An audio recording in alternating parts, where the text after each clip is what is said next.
आखिरकार Mecca Medina में हज की यात्रा करने वाले मुसलमान अपना सर कंजा क्यों करवाते हैं और क्यों हज की यात्रा करने वाले मुसलमान को सफेद कपड़े पहन पड़ते हैं और क्या आपको पता है मक्का मदीना में हिंदू को क्यों नहीं जाने दिया जाता और क्या है ब्लैक स्टोन जिसे श्रद्धालु मुसलमान छूते हैं और चूमते हैं और क्यों हज की यात्रा करने वाले लोगों को ही पिलाया जाता है जमझम का पानी। सऊदी अरब के मक्का में श्रद्धालु एक बार फिर काबा के पवित्र काले पत्थर को छू और चूम सकते हैं। कोविड की वजह से काबा के चारों ओर घेराबंदी कर दी गई थी और जो अब हटा दी गई है, जिससे श्रद्धालु काफी उत्साहित और खुश हैं और वह इस पवित्र काले पत्थर को छूकर दुआ कर रहे हैं। काबा से लगभग 30 महीने के बाद यह घेराबंदी हटाई गई है और यह कदम उमरा की यात्रा से ठीक पहले लिया गया। लेकिन ये उमरा क्या होता है? हज की तरह उमरा में मुसलमान मक्का की यात्रा कर प्रार्थना करते हैं। ये हज से इस मायने में अलग है कि हज यहाँ एक विशेष महीने में किया जाता है, लेकिन उमरा साल में कभी भी किया जा सकता है। दोस्तों, उमरा के दौरान हज में कई धार्मिक कर्मकांड किए जाते हैं। उमरा के लिए दुनिया भर से करोड़ों मुसलमान मक्का की यात्रा करते हैं और इसमें से बहुत सारे लोग मक्का के पास से स्थित मदीना की भी यात्रा करते हैं। सऊदी अरब ने इस साल कोरोना महामारी की वजह से लगाए गए ज्यादातर प्रतिबंधों को हटा लिया है।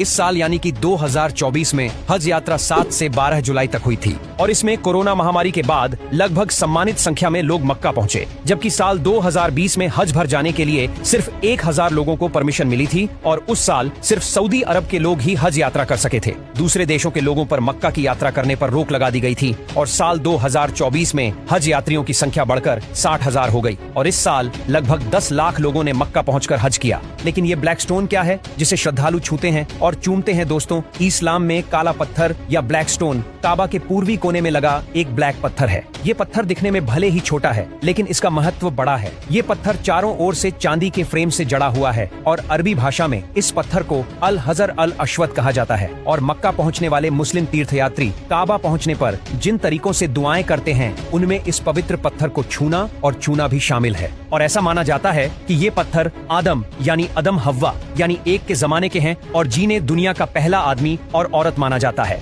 इस ब्लैक स्टोन को इस्लाम के वजह से पहले से ही पवित्र माना जाता था और यह भी माना जाता था कि यह पत्थर मूलतः सफेद रंग का था, लेकिन इसे स्पर्श करने वाले लोगों के पापों का भार उठाने की वजह से इस कारण काला हो गया। सऊदी अरब में मौजूद मक्का पूरी दुनिया के मुसलमान लोगों के लिए एक पवित्र धर्म स्थल है और इस्लाम को मानने वाले हर एक शख्स के लिए जीवन में कम से कम एक बार हज करना जरूरी माना जाता है। बस शर्त यही है कि उसके पास इसके लिए सुविधा हो और वो शारीरिक रूप से सक्षम हो। मक्का पहुंचने के बाद मुसलमान श्रद्धालु मस्जिद अल हरम चाहते हैं और 7 बार काबा के चक्कर लगाकर दुआ और अल्लाह की प्रार्थना करते हैं और इसके बाद श्रद्धालु वहां पर कई और धार्मिक आयोजनों में भी हिस्सा लेते हैं। हज के लिए सऊदी अरब के पवित्र शहर मक्का की यात्रा करने वाले यात्री मक्का से लगभग 450 किलोमीटर दूर मदीना शहर भी जा सकते हैं। मदीना में मस्जिद है, नौवी है और यहाँ पर श्रद्धालु नमाज पढ़ा करते हैं। लेकिन मदीना की यात्रा हज का